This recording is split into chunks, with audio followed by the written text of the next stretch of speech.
आज संसद में इमरान प्रतापगढ़ी ने ऐसा भाषण दिया कि सत्ता पक्ष पूरी तरह हिल गया।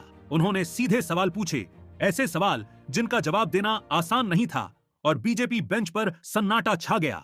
उन्होंने कहा, कहीं खाली घर में नमाज पढ़ने पर FIR दर्ज हो जाती है और कहीं नीट परीक्षा में 50 में से 42 मुस्लिम छात्र होने की वजह से पूरे स्कूल का मानता ही रद्द कर दिया जाता है, फिर जश्न मनाया जाता है।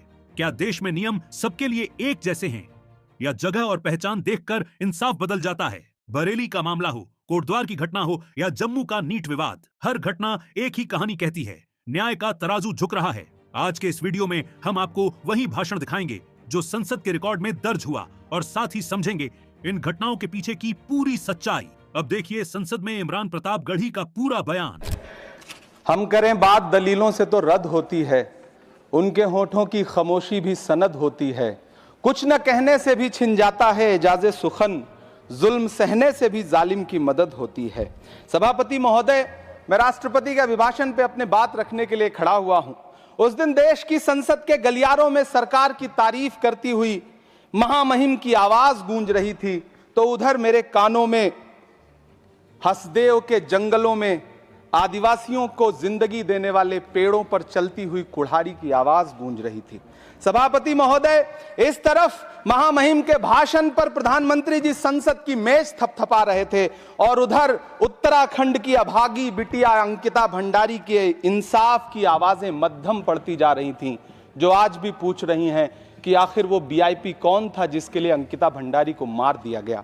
सभापति महोदय, इधर महामहिम सामाजिक न्याय की बात कर रही थीं, और उधर उत्तराखंड के कोटद्वार में नफरती लोगों के खिलाफ एक बुजुर्ग को बचाने के लिए खड़ा हुआ दीपक, जो मोहब्बतों की रोशनी लेके खड़ा हुआ था, उसके खिलाफ कोटद्वार की पुलिस गंभीर धाराओं में FIR दर्ज कर रही थी, और वो भी उस दिन हो रहा था जब उत्तराखंड के मुख्यमंत्री कोटद्वार में मौजूद थे।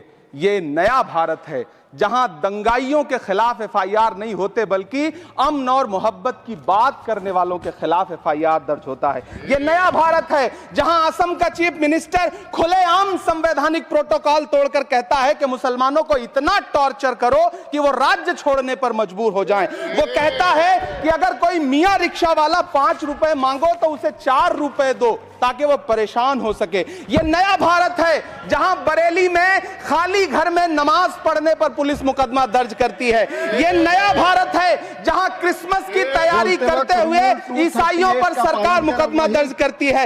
यह नया भारत है जहां जम्मू कश्मीर में नीट का एग्जाम क्वालिफाई करने वाले 50 बच्चों में अगर 42 मुसलमान होते हैं तो फिर मेडिकल कॉलेज की मान्यता ही रद्द होती है और जश्न मनाया जाता है। महामहिम राष्ट्रपति का भाषण में सुन रहा था। सर, यह नया भारत है जहां मध्य प्रदेश के बैतूल में बच्चों के स्कूल बनवा रहे मोहम्मद नईम का घर स्कूल इसलिए तुड़वा दिया जाता है क्योंकि वो स्कूल बनवा रहे थे। ये नया भारत है जहां कोर्ट का स्टे होने के बावजूद बनारस की दाल मंडी में सैकड़ों दुकानें तोड़ी जा रही हैं क्योंकि रास्ता चौड़ा करना है।